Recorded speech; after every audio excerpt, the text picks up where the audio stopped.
Hai gengs, apa kabar? Senang sekali berjumpa dengan geng semua. Salam kenal dan salam sukses dari BCNQ. Mari tetap menjaga semangat kita masing-masing, tetap pantang menyerah. Mari terus berbuat kebaikan. Ayo terus berburu kesuksesan dan selalu berpikir positif atas apapun yang sedang terjadi di seputar kita. Gengs, pembahasan kali ini adalah tentang perubahan yang mendebarkan. Sebagaimana diketahui bahwa perubahan itu adalah sesuatu yang abadi. Dari generasi ke generasi, perubahan terus-menerus terjadi. Kenapa perubahan terus-menerus terjadi? Kalau tidak ada perubahan, maka tidak ada pertumbuhan. Terlepas apapun penyebab perubahan. Bisa jadi perubahan itu terjadi karena pemicunya adalah adanya pergeseran teknologi. Bisa jadi perubahan itu terjadi karena adanya turbulensi ekonomi. Bisa jadi perubahan itu terjadi karena ada arah kebijakan baru dari pemilik regulasi. Bisa jadi perubahan itu terjadi karena adanya penyakit pandemik sebagaimana yang terjadi dengan COVID-19 dan penyebab-penyebab yang lainnya. Yang harus menjadi perhatian adalah satu perubahan akan menggulirkan banyak perubahan yang lainnya. Perubahan di teknologi akan menghasilkan perubahan perilaku. Perubahan teknologi akan menghasilkan perubahan budaya. Perubahan teknologi akan mendorong terjadinya berbagai produk baru atau servis baru yang bermunculan dan seterusnya. Geng, pembicaraan tentang perubahan kali ini konteksnya adalah dalam rangka dinamika bisnis. Nah, tentunya perubahan yang terjadi kalau konteks pembicaraannya adalah dalam dinamika bisnis, maka kita tidak bisa melepaskan diri dari apa yang namanya produk baru. Apakah itu bentuknya barang baru atau jasa baru. Nah, yang menarik dari pembahasan produk baru adalah peran produk tersebut saat berada di pasar. Produk baru pada saat masuk ke pasar memiliki dua sifat utama. Yang pertama adalah bersifat komplementer. Komplementer di sini adalah melengkapi. Produk baru tersebut melengkapi produk yang sudah ada di pasar. Sebagai ilustrasi, geng masih ingat gak dengan produk yang terlihat di layar monitor? Produk tersebut adalah telepon fixed line yang berada di rumah-rumah ataupun perkantoran. Produk ini dulu pada zamannya itu mengangkat derajat seseorang karena tidak setiap rumah memiliki nomor telepon. Hanya orang-orang tertentu yang memiliki nomor telepon rumah. Sehingga siapapun yang memiliki nomor telepon rumah itu menyandang status yang berbeda dibanding yang lainnya. Nah, ketika teknologi berkembang, hadirlah alat komunikasi dalam bentuk yang berbeda, yakni handphone. Nah, handphone di awal kehadirannya itu dianggap sebagai komplementer atas telepon fixed line. Dianggap sebagai produk pelengkap atas telepon fixed line. Karena dianggap sebagai produk pelengkap, maka pemain telepon fixed line tidak terlalu risau karena yang hadir ke pasar hanyalah sebagai pelengkap, bukan pengganti. Jadi, pemain lama telepon fixed line tidak mesti mengeluarkan counter action dengan sangat agresif dengan kehadirannya handphone. Namun celakanya, gengs, produk baru yang awalnya berfungsi sebagai komplementer ternyata pelan-pelan menggantikan. Saya kasih sebutan adalah incremental replacer. Pelan-pelan menggantikan fungsi telepon fixed line. Padahal pemakai telepon fixed line saat itu jumlahnya puluhan juta. Nah, pada saat fungsinya tergantikan, bisa dibayangkan, geng, efeknya bagi bisnis pemain lama. Pemain lama pendapatannya turun dan turun dan turun dari hasil telepon fixed line. Bisa jadi penurunannya bahkan sampai belasan triliun. Nah, ini kan efek yang menyakitkan, geng. Dan jauh lebih menyakitkan lagi jika produk baru yang muncul itu berperan langsung menggantikan. Jadi bukan menjadi pelengkap tapi langsung menggantikan. Sebagai ilustrasinya, geng masih ingat nggak gambar yang baru muncul di layar monitor? Ini adalah produk yang disebut pager. Pager di masanya hanya dipakai orang-orang tertentu. Sehingga orang-orang tertentu yang keluar berada di ruang publik sambil membawa pager, maka yang bersangkutan menyandang status yang berbeda. Orang berkelas, orang penting, dan sebagainya. Dan sebutan-sebutan yang lain. Pada saat HP masuk ke pasar, maka produk baru handphone ini dengan cepatnya langsung menggantikan pager. Dengan demikian, para pemain pager langsung berguguran. Nah, ini kan amat sangat menyakitkan. Kemunculan produk baru langsung menggantikan produk-produk yang sebelumnya ada. Nah, gengs, tidak hanya produk baru itu memiliki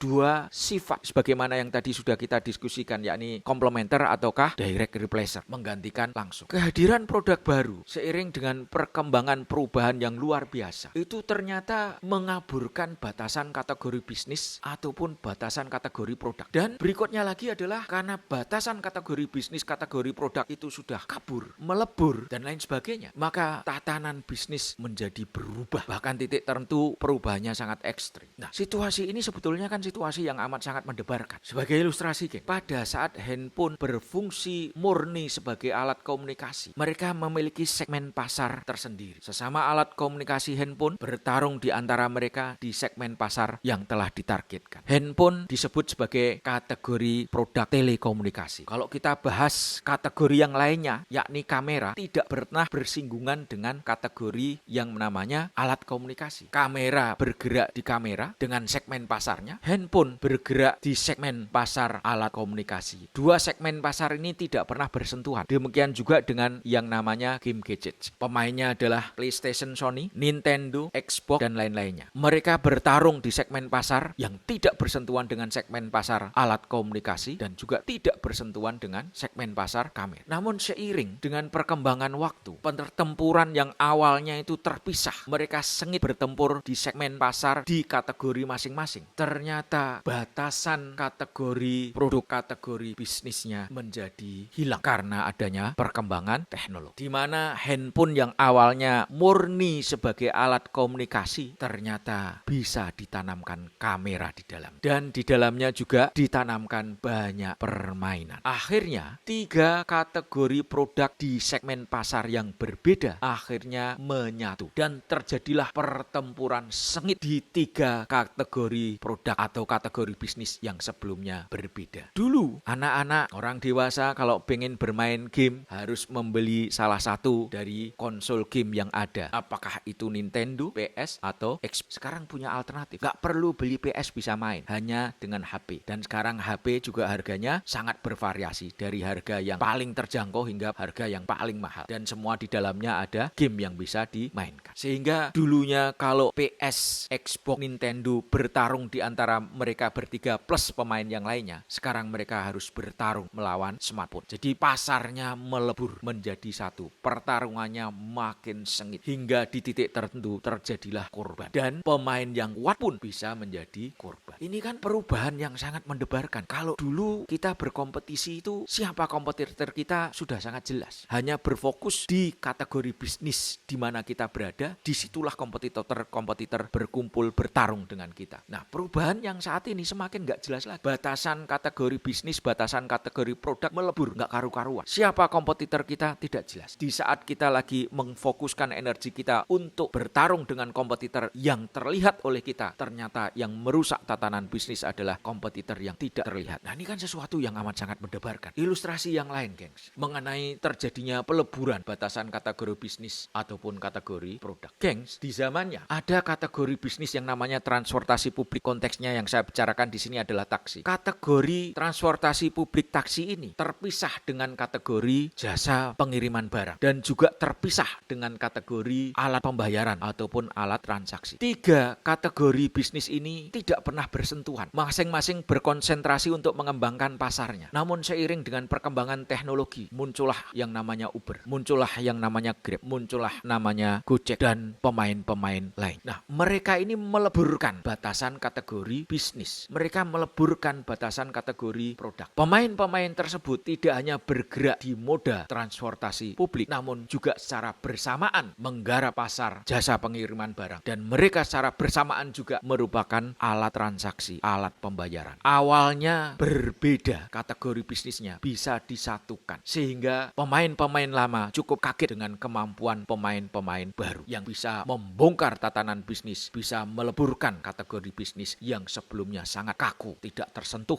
tidak saling bersinggungan antara kategori bisnis satu dengan kategori bisnis yang lainnya. Nah, permainan kompetisi sekarang ini menjadi semakin mendebarkan akibat adanya perubahan. Terlepas perubahan itu pencetusnya, penyebabnya apakah dari teknologi, apakah dari turbulensi ekonomi dan lain sebagainya. Nah, di samping dari aspek produk, gengs, kalau di sini kita ngambil satu lah di antara sekian banyak yang mestinya bisa dievaluasi. Perubahan yang ada, terutama dipicu dari teknologi, itu menyebabkan terjadinya ledakan networking platform yang luar biasa. Akibat ledakan networking platform yang luar biasa, maka terjadilah apa yang saya sebut borderless voice. Siapapun sekarang ini bisa bersuara lewat saluran-saluran networking platform yang ada. Orang yang berpengalaman bisa bersuara, orang yang tidak punya pengalaman bisa bersuara, orang yang memiliki kompetensi bisa bersuara, orang yang tidak memiliki kompetensi bisa bersuara. Orang yang relevan bisa bersuara, orang yang tidak relevan pun bisa bersuara. Orang di umur berapapun bisa bersuara dengan bahasa yang tidak jelas. Ini bahasa suara apakah anak muda, dewasa, tua, tidak jelas lagi. Semuanya bersuara. Sehingga apa yang terjadi? Yang terjadi adalah munculnya ledakan info dan data. Orang yang memiliki data bersuara, orang yang tidak memiliki data pun bersuara. Data yang sama menghasilkan banyak suara yang berbeda, yang bertentangan satu dengan yang lainnya, padahal datanya sama. Nah, ini semua kan membingungkan, geng. Karena apa? Karena kita selalu didorong untuk mengevaluasi keadaan supaya bisa mengambil keputusan. Nah, sekarang kalau kita mau mengevaluasi keadaan, situasi, dan lain sebagainya, info yang tersedia itu semakin banyak, data yang tersedia semakin banyak, bahkan data hoax pun bermunculan. Kita kebingungan saat melakukan evaluasi. Informasi data yang mana yang harus kita pakai? Informasi data yang mana yang layak untuk dipakai sebagai basis mengambil keputusan? Nah, ini kan sesuatu yang sangat mendebarkan bagi siapapun saat melakukan proses evaluasi, apalagi saat mengambil keputusan. Jadi perubahan sekarang itu betul-betul perubahan yang sangat mendebarkan. Namun sekali lagi, perubahan adalah perubahan. Perubahan akan selalu terjadi. Sesulit apapun membaca perubahan, maka kita harus tetap waspada dengan perubahan itu. Sesulit apapun perubahan yang ada harus kita hadapi. Walaupun perubahan yang saat ini terjadi adalah perubahan dengan kecepatan yang luar biasa tinggi. Perubahan yang kita hadapi saat ini adalah perubahan yang penuh dengan ketidakpastian. Perubahan saat ini yang kita hadapi adalah perubahan yang sangat kompleks dan ambigu. Namun perubahan tetaplah perubahan. Tidak boleh perubahan kita abaikan. Kalau kita mau tumbuh dan sukses, sesulit apapun bacaan perubahan yang ada, harus kita upayakan untuk kita baca. Bagaimana cara membacanya? Nanti akan kita bahas dalam seri video yang berikutnya. Gengs, sekian dulu video kali ini. Mari tetap menjaga semangat kita masing-masing, tak pantang menyerah. Mari terus berbuat kebaikan. Ayo terus berburu kesuksesan dan selalu berpikir positif atas apapun yang terjadi di sekitar kita, termasuk perubahan itu sendiri. Gengs, jangan lupa untuk subscribe, like, komen, share. Terima kasih. Sampai ketemu di seri video berikutnya.